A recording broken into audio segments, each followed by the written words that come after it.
life, you must have these three powers if you are going to become a success and carry the glory of God in whatever that you do. And number one power is all about power over yourself. When I talk about power over yourself, I mean power over your desires, over your cravings, over your emotions, over your appetites.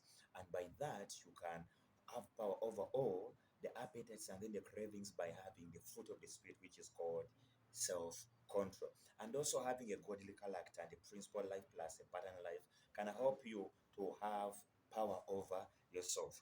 And secondly, there is what we call power over the gifts. When I talk about the gifts, I mean both spiritual and then also physical. There are people whereby they were humble before, actually, God started to use them using their gifts. And actually, right now, they are so much proud. They carry that pride and understand that pride comes before a fall. There are people whereby they are using their gifts actually to act as a transactional tool to get money from people and not actually to benefit people, helping them and also uplifting their faith. You see that? And that is so much bad. So you must have power over your gifts. And then lastly is power over men.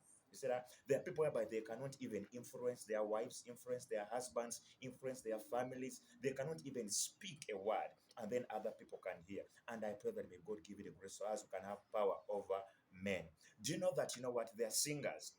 If they just mention one word that Jesus is Lord, the entire actually congregation or the entire following that actually is with them, they shall know about Christ. Talk about Michael Jackson, whereby people even used to worship him. Just imagine if he had mentioned about even Jesus Christ. So you see that in the Bible, there's a man called Nimrod, and then Nimrod influenced the people to build the Tower of Babel, but with the aim of making a name for himself. And that is so much bad. There are people whereby they have power over men, and yet they do that actually to build a name for themselves and not actually to advance the kingdom of God. So I pray that may God give you power over men. One man in the Bible called actually Jacob. The Bible goes on to say that, you know what, your name shall no longer be called Jacob but Israel, for as a prince you have wrestled with God and man, and then you have had power. You see that? So may God give you the grace as you can have power over yourself, power over the gifts, power over men, and by that you shall become a success and you shall carry the glory of God in whatever that you do in Jesus' mighty name.